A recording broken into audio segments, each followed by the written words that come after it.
ध्यान दो, कोशिका के जीव द्रव के बारे में बताए थे कि जीव द्रव का कुल में क्या था और इसमें 80% क्या पाया जाता है, जल पाया जाता है।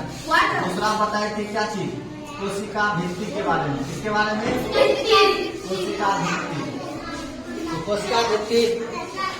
कोशिका भित्ति जो पाया जाता है किसमें पाया जाता है? पादप कोशिका में।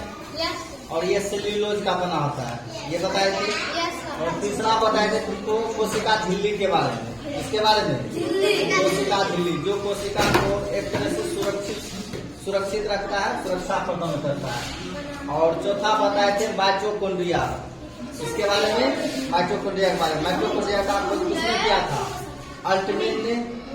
और कोशिका को जो ऊर्जा प्रदान करती है वह माइटोकॉन्ड्रिया ही करता है, इसलिए कोशिका का ऊर्जा किसको कहा जाता है? माइटोकॉन्ड्रिया। यहाँ तक बता दिए थे, यानी powerhouse of cell mitochondria को कहा जाता है। अब आगे पढ़ते हैं।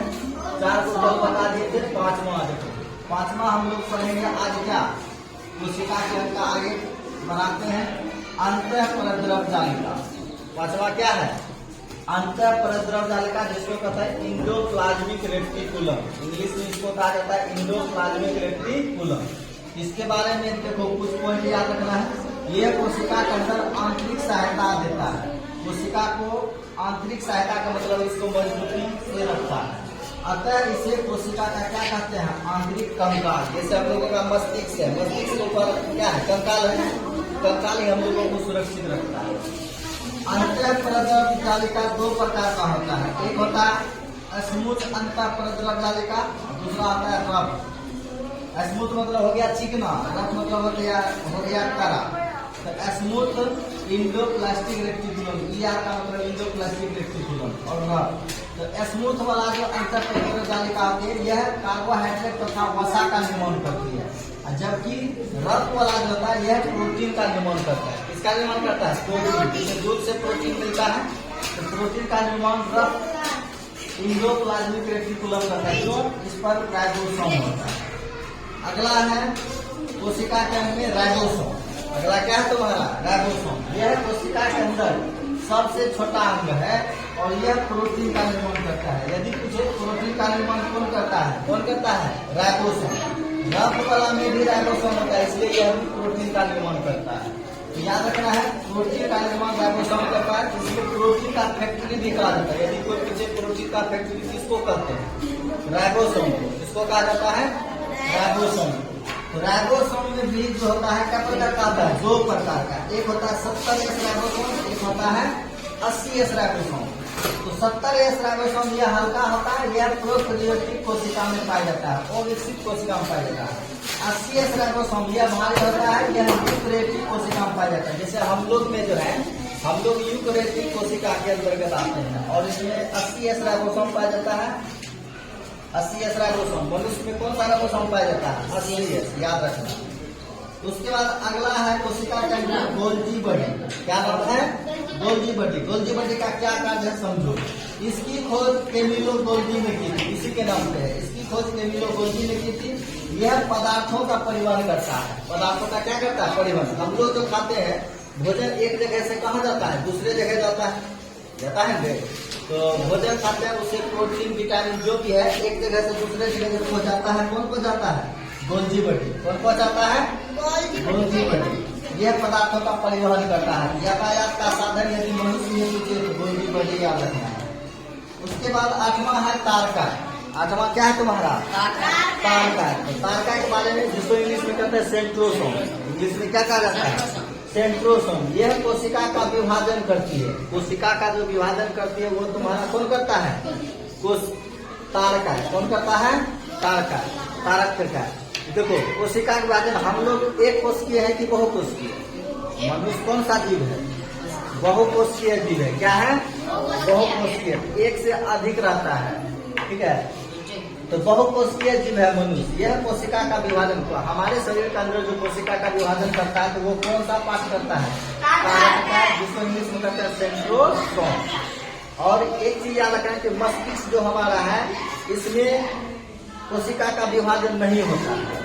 मस्तिष्क में कोशिका का विभाजन, इसलिए मस्तिष्क का कोई पार्ट यदि खराब हो जाता है दोबारा उसका रिपेयर होता है, नहीं होता है। मस्तिष्क बच गया तो तुम बच जाएगा, यदि मस्तिष्क को कुछ हो गया तो फिर तुम बच। गोली भी मारेगा मस्तिष्क में तो क्या होगा, आदमी मर जाएगा, लेकिन मस्तिष्क को छोड़ के कहीं गोली लगेगा ना तो जिंदा रह सकता है। तो याद रखना कि यह मस्तिष्क में नहीं पाया जाता है, यह केवल जंतु कोशिका में पाया जाता है। सेंट्रोसोम की खोज किसने की थी, बोवेरी। अब अगला देखो, नम्मा पार्ट है कोशिका खंड में, नम्मा है तुम्हारा लाइसोसोम।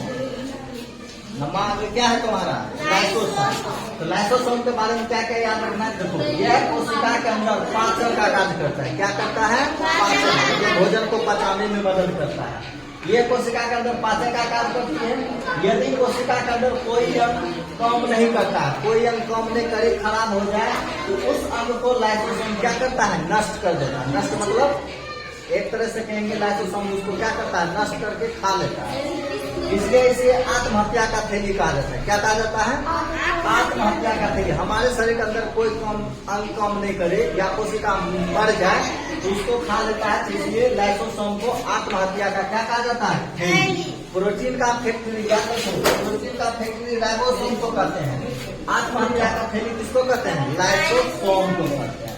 तो लाइसोसोम का खोज यदि पूछे डी डुवे ने किया था। लाइसोसोम का खोज कौन किया था, डी डुवे। आरबीसी के अंदर लाइसोसोम नहीं पाया जाता है। आरबीसी का मतलब क्या होता है, red blood cell. Red blood corpuscles भी बोलते हैं, रेड ब्लड सेल। तो आरबीसी में लाइसोसोम नहीं पाया जाता है, लाइसोसोम नहीं पाया जाता। तो इसलिए यह मरता कहाँ पे है, आरबीसी का कवर का किसको कहा जाता है, प्लीहा। हमारा ब्लड भी मरता है कि नहीं मरता है, तो आरबीसी भी का भी जीवन काल होता है 20 से 120 दिन। आरबीसी जब मरता है तो कहाँ मरता है, प्लीहा में। इसलिए आरबीसी का कब्र में आदमी को क्या करता है, मनुष्य का जो कब्रगाह होता है मुसलमान जाति में, तो वहाँ आदमी को दफनाया जाता है। उसी तरह आरबीसी कहाँ मरता है, प्लीहा में, एस्क्लीन इंग्लिश में कहते हैं। और 10वां अंग है केंद्रक। 10वां क्या है, केंद्रक। केंद्रक को इंग्लिश में कहते हैं न्यूक्लियस। क्या कहा जाता है, न्यूक्लियस। इसकी खोज रॉबर्ट ब्राउन ने की थी। केंद्रक का खोज कौन किया था, रॉबर्ट ब्राउन।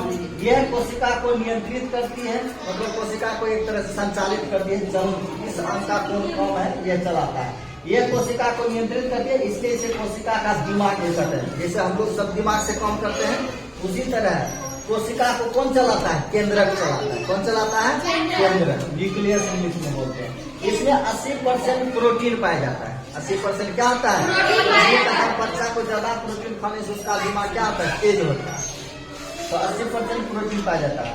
और 11वां अंग है रसधनी। क्या है, रसधनी। भोजन रसधनी भी कहते हैं।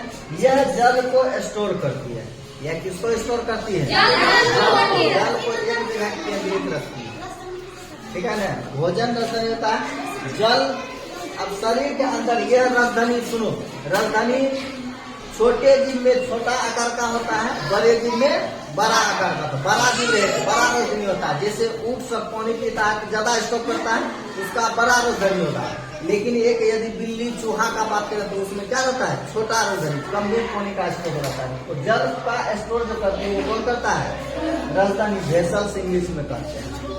कोई दिक्कत, तो कोशिका का जो जो अंग था हम बता दिए, ठीक है ना। इसको पढ़ के आना है, ठीक है ना। पाठ पढ़ा है, इसको याद करके आना है। कल इसको सुनेंगे, कोशिका का जो भी अंग पता है, ठीक है।